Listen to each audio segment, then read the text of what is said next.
Hey there, everyone. Your quarantine host for Solar Distancing here, Chris Kroll, managing editor of Solar Builder. And today I'm joined again with Russ Minick, the Chief Marketing Officer for Generac Power Systems. Hey there, Russ. Hey there. So you're in an office location today, braving the elements. We are. So today I wanted to get into just general common backup mistakes. And since you guys have both generator backup and energy storage backup, I thought you'd be a good person to kind of address just what you're seeing out there. So maybe we start with just maybe misconceptions that you hear from customers just about when they're pursuing this in general, like what they know and what they don't know. Yeah, it's been quite a difference between clean energy and generators. We do, I guess the first thing you want to talk to customers about is their goals and objectives with the backup power. Are they looking for life as normal, like everything works indefinitely, or are they looking for more of a select circuit or a critical circuit approach? And what we found on generators is almost everybody wants the whole house backed up. And so that's quite easy on a generator. Our best-selling product, for example, is a 22 kilowatt product. And if you know anything about home loads, that's a lot. And we've also got some pretty cool things to do with managing air conditioner loads and soft starts and things like that. So a 22 kilowatt generator can back up almost every house. There are some, we make bigger ones for people in Texas that may have, 5, 6 air conditioners, things like that. But a 22 kilowatt covers more than enough for most houses.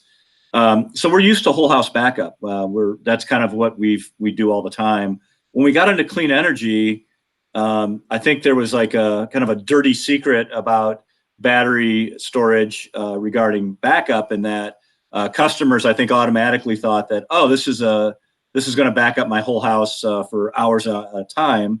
And I think the reality was that was not exactly the case. So I think they ended up with, in most cases, select critical circuits, and you don't necessarily get a long runtime on some of those things, depending on what you got hooked up to it.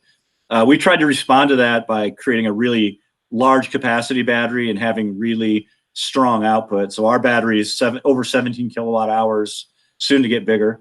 And our continuous output is 8 kilowatt hours, and it surges to 10 for 2 minutes. And then we've got some pretty interesting, for the industry at least, innovative products that we've brought over from generators around load management, load shedding, and things like that. So between the load management and the load shedding, combined with our high capacity battery and strong inverter, we've been able to get closest at least to powering the entire house through the night. And in many cases, we can. So.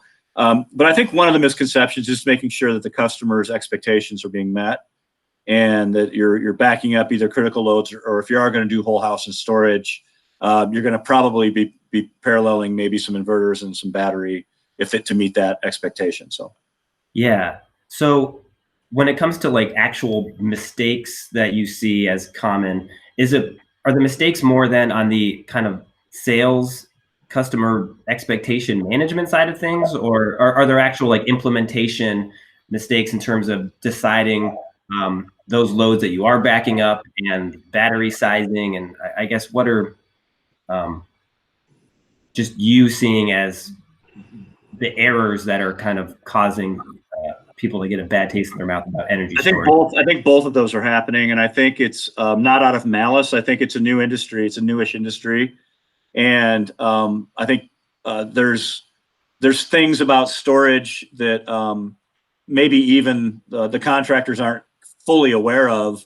There's generally a lack of sizing tools out there. If you look at, like if you go to LG site, for example, or the Tesla site, Tesla's got a super basic sizer, but it's really basic. It's not based on loads, for example. It's just a bunch of assumptions, and LG doesn't really have one. We've actually got a load sizer on our website. It's not pretty; it's a spreadsheet, but you can actually enter loads, and it'll factor it up for you and things. And so it's at least it's based on actual loads and locked rotor amps and things like that. So, but I think as the tools develop, that'll help. But I do see installers making the mistake of literally just hooking up a system as a whole house system when there's no chance that's going to work. and you end up with tripped inverters, which then ends up to a truck roll, and everybody's upset. And the customer spent all that money waiting for that day when that power was going to go off, and it did, and it failed. And there's not a worse kind of letdown than when you buy backup power insurance, and then the day you finally need it, it doesn't work. That's quite a buzzkill. So Yeah. I think, you know, the installation needs to be right, and the expectations need to be right. Yeah, so that's interesting. The spreadsheet that you guys have available, because I do see that as well. Just like there are a lot of interesting solutions out there, but it's still very tough. It's so much more complex to design a solar plus storage system compared to an actual just PV system, and installers are trying to get up to speed. So I guess just before we wrap up here, I guess can you point interested installers to maybe some resources Generac has to ease this, and so we don't run into these mistakes? Yeah, if you go to Generac.com, there's a section on clean energy solutions. So when you go to that section, you'll see a pretty nice installer toolkit. It's always evolving, it's always improving, but the sizer is there. We also we try to create about 4 different installation kind of single line drawings, if you will, for storage. So, you know, if a customer does want whole house and their house sort of looks like this in terms of size and things, we say here's a great solution for an install. If it's a really big house or a really small house, even though we do have the sizer on there, we do give some guidance on different designs, if you will, to give them a good chance. So I do believe, like all industries, though, that the sizing tools and things will get more developed and ubiquitous as we get down the pipe here. I know we're working on it.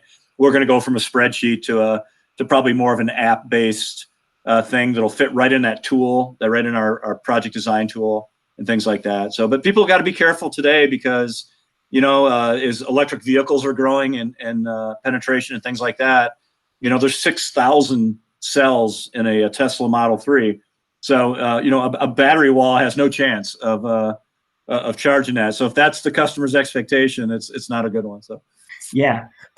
So I was just going to wrap up, but then you said something that made me think, like, so is this something installers need to pay attention to as well? Like, just what is happening as a homeowner? Just, yeah, what, like in 5 years, if I backed up my home and had the critical loads panel and I, you know, had certain expectations, and then I get an electric vehicle or, you know, a different, you know, I just maybe add on to my house and I have what, you know, I have different needs. You know, what happens then? You know, does the installer have to come back out, or I guess what do you know, could you update the system as you go?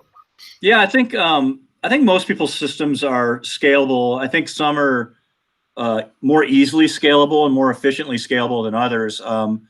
What we have is we've got like this building block set up where you've got a battery cabinet, and you can put and there's battery modules that go inside of it. And each module's 3 kilowatt hours of batteries, and there's 2 advantages of that. One is those are only 75 pounds each. So one man can pick up and they can load and install our battery, as opposed to trying to figure out how to hoist a big monolithic battery pack. But the other benefit is you can put as few as 3 of these 3 kilowatt hour modules in there. So in other words, you can build a 9 kilowatt hour battery, but it'll hold as many as 6.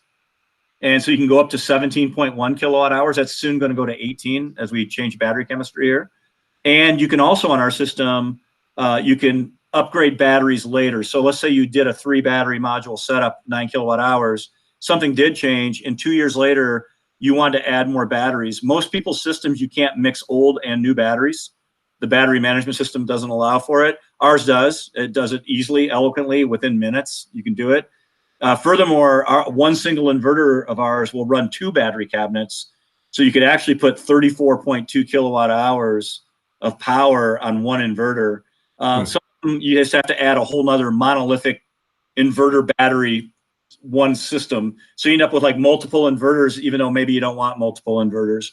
So we had scalability in mind. It sounds funny, but our system was designed by MIT guys. And when we acquired Pika Energy is how we got into the space.